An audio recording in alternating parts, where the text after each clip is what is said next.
Hello বন্ধুরা, আজকে আমি রান্না করতে চলে এসেছি। আর আজকে রান্না করছি হচ্ছে এঁচোড়ের তরকারি, ভাত, ডাল আর কিছু না। তো তোমাদের একটু দেখাই এঁচোড়ের তরকারিটা আমি কেমন করে করছি। এই দেখো মশলা, আর এখানে এঁচোড় আছে।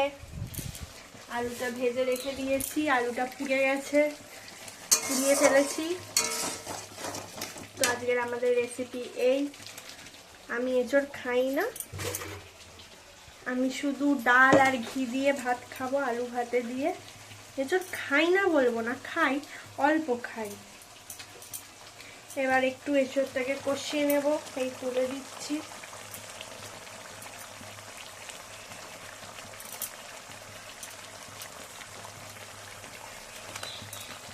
এঁচোড়গুলো একটু বেশি সেদ্ধ হয়ে গেছে, প্রেসারে সিটি মারতে একটু বেশি সেদ্ধ হয়ে গেছে।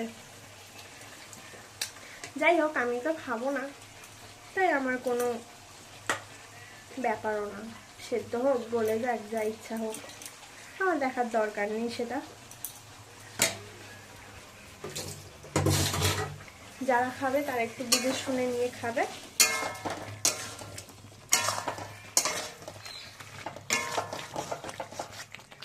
আমি কোনোদিন এঁচোড় করিনি, এই ফার্স্ট টাইম করছি, জানি না কেমন হবে।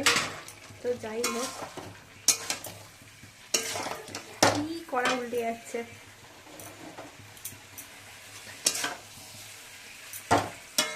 দেখো কড়ারে উল্টে চলে যাচ্ছে সব।